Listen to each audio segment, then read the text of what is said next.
The relationship between strong leaders was and still is a major challenge throughout the history of the church. The story is too often quite the same. Strong, godly leaders cannot cope with each other. Friendships are broken. Mutual love and respect are replaced with disputes and tensions. But the amazing example of Jonathan proves us that this story can be totally different. Two strong leaders can become and remain best friends in the most confusing contexts and even in the same kingdom. So, in this new episode, we will explore the unbelievable friendship between Jonathan and David.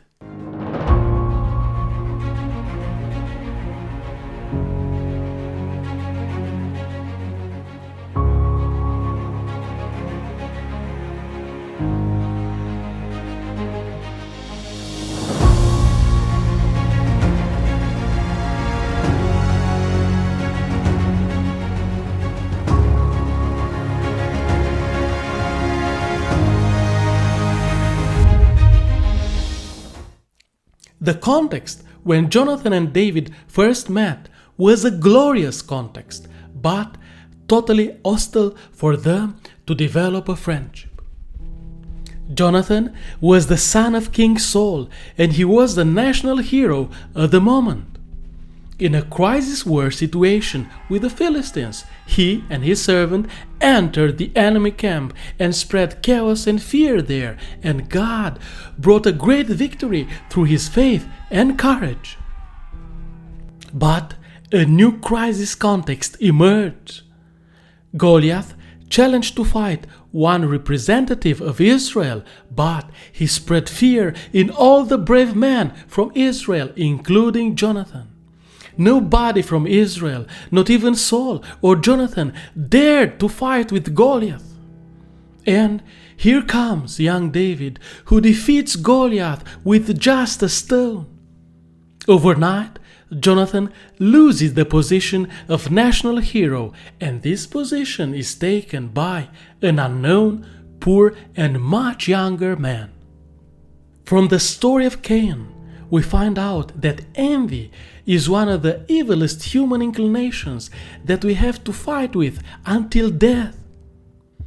Let us be honest and admit we have so much envy in our sinful nature, and even if we are born again, it is still a great challenge to rejoice when others succeed exactly where we failed, or when others succeed more than us exactly in the field we are considered experts.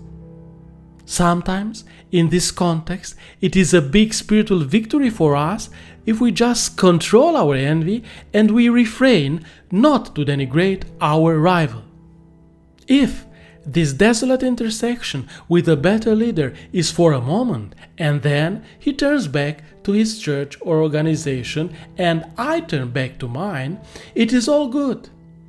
But what if we are active leaders in the same kingdom? But what if we candidate for the same and unique position from our kingdom?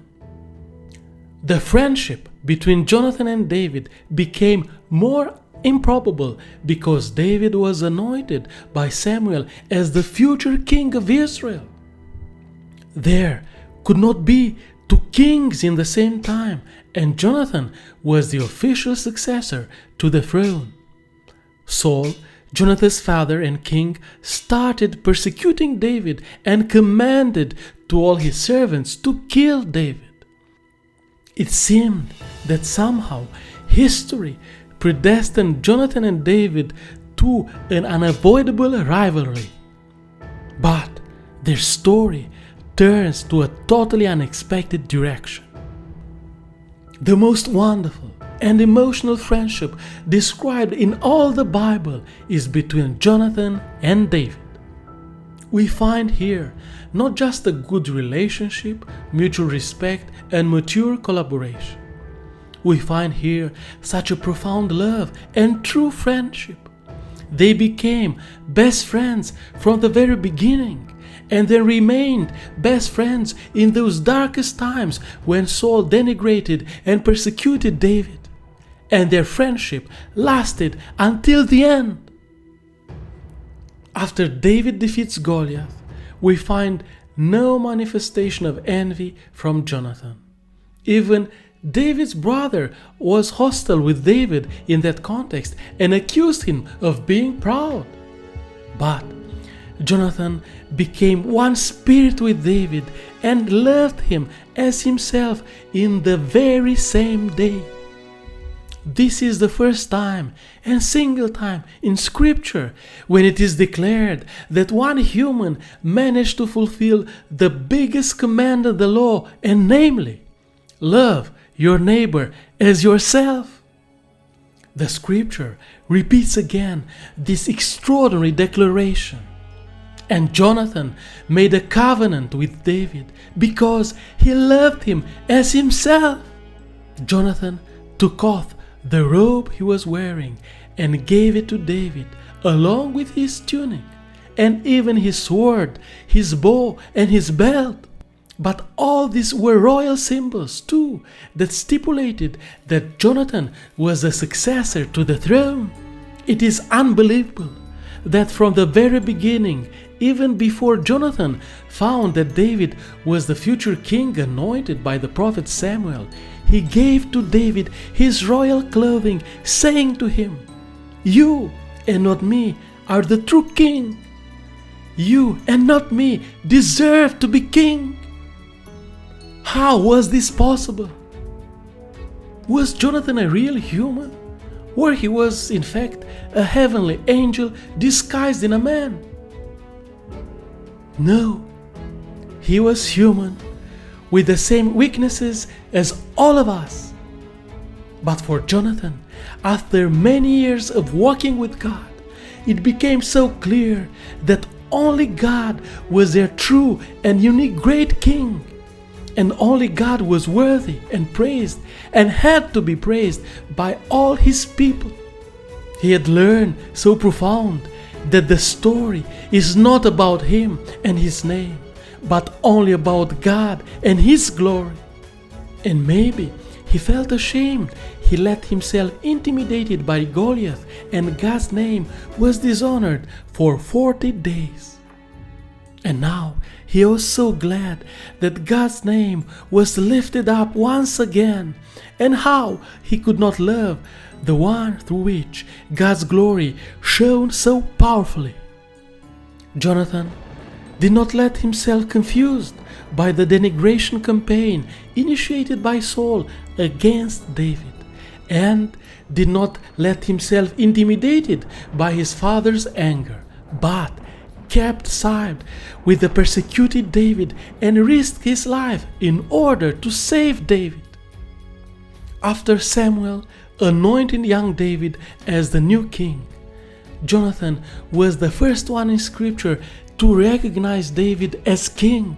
And when Saul's persecution against David began, Jonathan was the one who encouraged David and said to him, "You will rule over Israel. You will be the first, and I will be the second."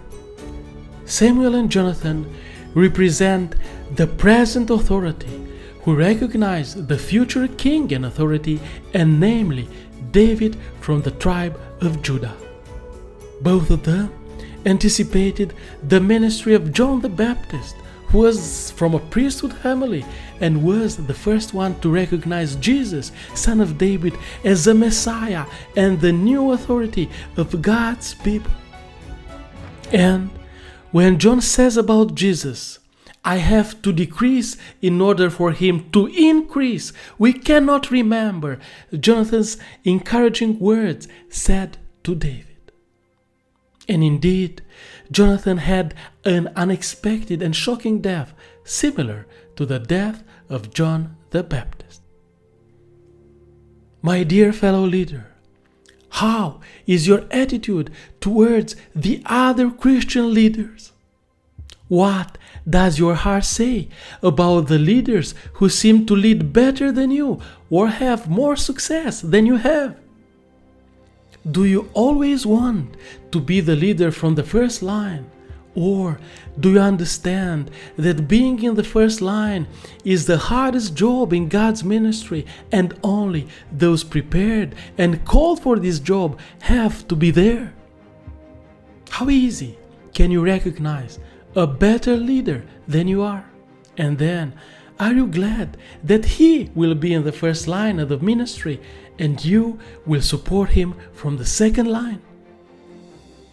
Please, God, open our eyes to see that there is only one great King, you, God. There is only one ministry, your ministry. There is only one name to be praised, your name. Teach our heart to see in all the other godly leaders, your anointed servants, called by you for the same purpose, to serve your people for your joy and pleasure.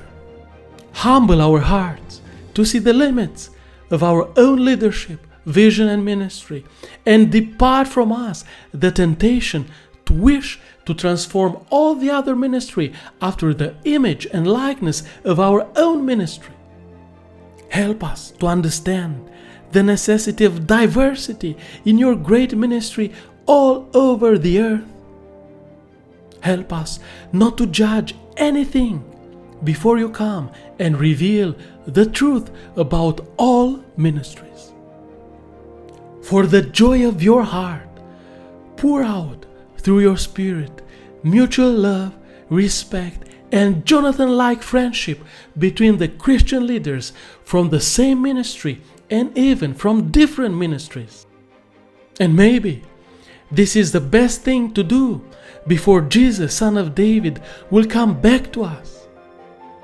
And maybe this is one godly act the church has to do in order to hurry up even a little the coming of the Lord.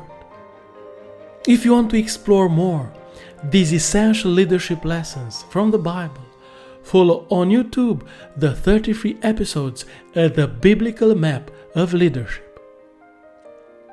If you want to support this project, please subscribe, share the news with your friends, and watch all the previous episodes. Thank you.